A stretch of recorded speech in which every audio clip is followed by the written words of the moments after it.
Será que realmente aprendemos todas as lições que a história tem para nos ensinar? Este é o Visão Libertária, sua fonte de informações descentralizadas e distribuídas. A Lista de Schindler é um premiado filme de 1993, dirigido e produzido por Steven Spielberg e baseado na história real de Oskar Schindler, um notável industrialista alemão que foi reconhecido por salvar vidas de judeus durante o Holocausto. O protagonista da história é interpretado pelo ator Liam Neeson. A trama inicial se desenvolve na cidade de Cracóvia, na Polônia, a partir de 1939, logo após a anexação do país pelo Partido Nacional Socialista dos Trabalhadores Alemães, mais conhecido como Partido Nazista. Por meio de um decreto, os judeus que viviam na Polônia foram obrigados a se mudar do interior para cidades maiores, além de serem registrados e fichados pelos governantes alemães. Durante o domínio alemão, milhares de judeus chegavam a Cracóvia diariamente. Enquanto o nível de tensão e assédio a judeus aumentava gradualmente,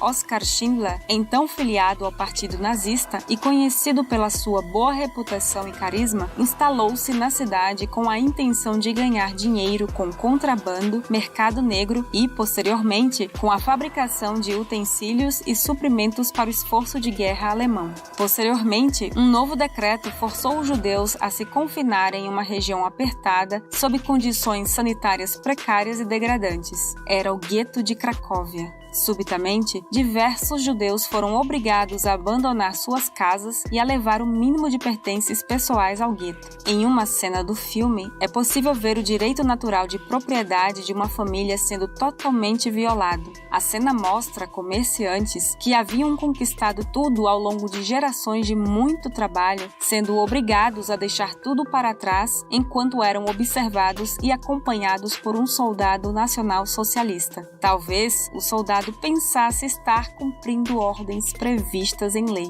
Vai saber.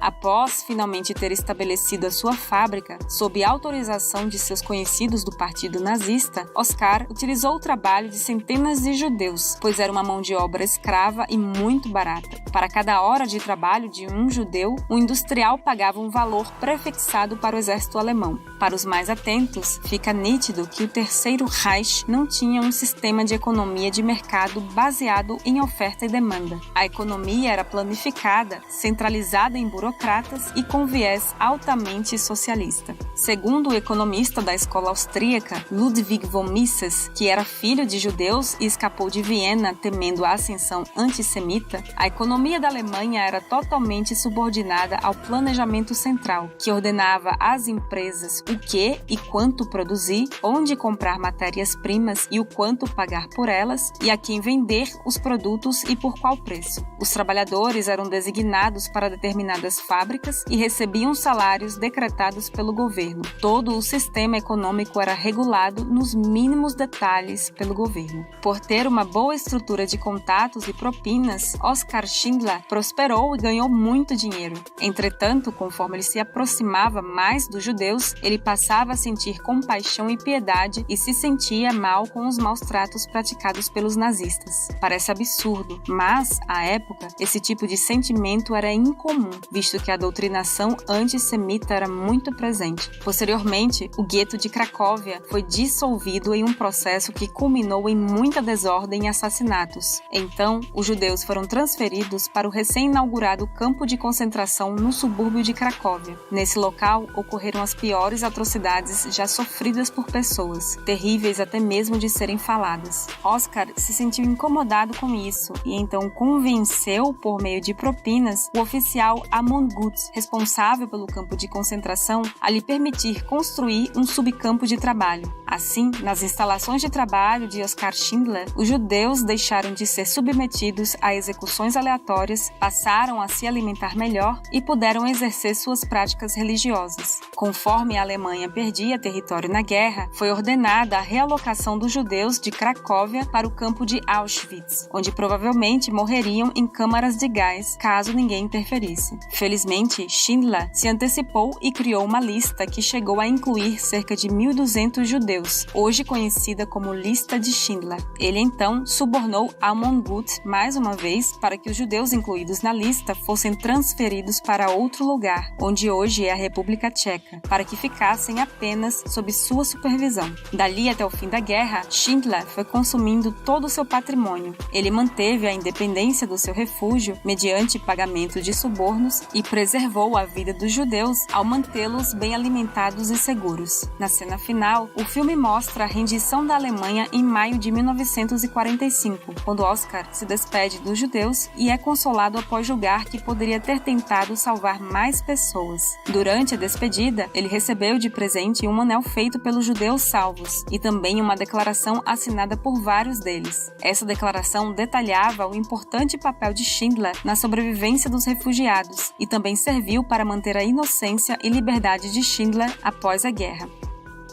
Nos anos seguintes, Schindler fracassou em seus negócios e, em seus últimos anos de vida, foi apoiado financeiramente por judeus que ele protegeu. Ele foi reconhecido com um prêmio de Justo entre as Nações, em Israel, e teve seu corpo enterrado em Jerusalém após sua morte em 1974. Graças ao seu trabalho heróico, uma reportagem de 2012 estimou que mais de 8.500 descendentes dos judeus salvos por ele estavam espalhados pelo mundo. Aqui cabem algumas reflexões libertárias.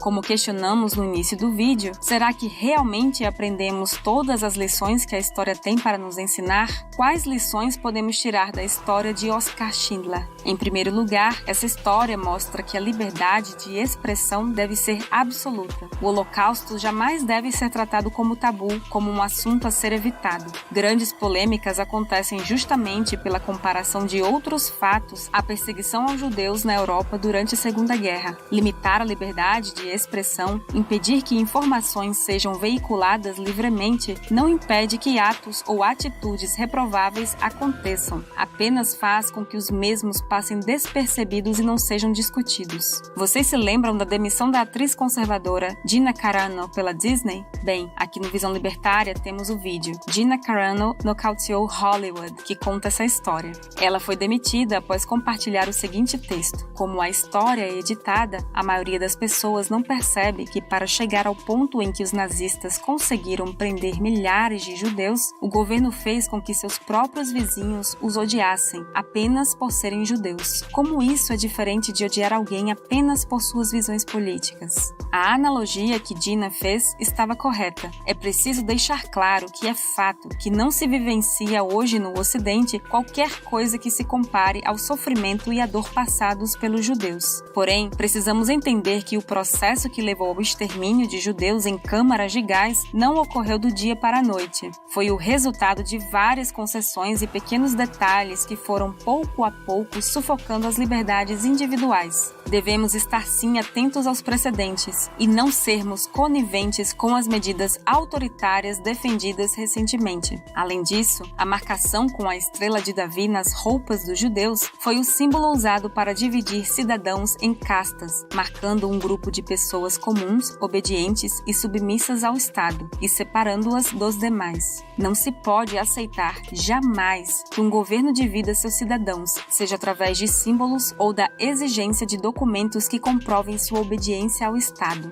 Ainda, regulações impostas por governos, como por exemplo para posse e porte de armas para defesa pessoal ou prática esportiva, devem estar sob grande suspeita. A regulação contra a posse de armas apenas para judeus, assinada em novembro de 1938, nos ensinou que devemos ser céticos com todas as ações de políticos que buscam promover o desarmamento civil. Por trás de discursos bonitos, as intenções podem não ser as melhores para você. Outro ponto importante é que durante a perseguição e aprisionamento dos judeus, os nazistas verificavam sua condição física e a profissão que desempenhavam. A depender de sua classificação como trabalhador essencial ou não essencial, os judeus eram aproveitados como operários ou descartados. Esse acontecimento reforça que parasitas estatais jamais devem ter o poder de determinar quais profissões ou atividades são ou não essenciais, nem mesmo indicar qual tipo de produto é ou não essencial para ser vendido em um estabelecimento. Infelizmente, genocídios não fazem parte apenas apenas do passado, um passado nem tão distante assim. Neste instante, milhões de hongkonguenses, uigures, mongóis, praticantes de Falun Gong e tibetanos são vítimas de assimilação pelo Partido Comunista Chinês. A depender do grupo em questão, os indivíduos sofrem por exclusão linguística e cultural, censura, aprisionamento em campos de concentração, esterilização forçada, tortura, remoção forçada de órgãos e outras crueldades que são escondidas do público, sob uma cortina de fumaça. Por conta da influência econômica da ditadura chinesa em muitos países, inclusive o Brasil,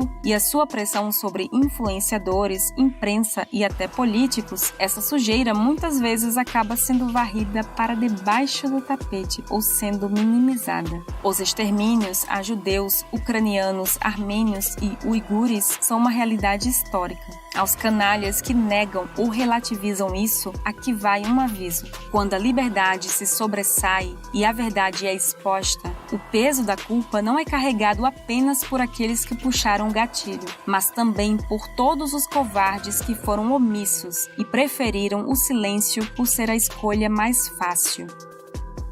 Obrigada por sua audiência. Este artigo foi sugerido e escrito por Gabriel Costa e revisado e narrado por Baby Yoda. Se você quiser contribuir para a causa da liberdade, clique no like e compartilhe o vídeo em sua rede social. Considere também se inscrever em nosso canal e clicar no ícone de campainha.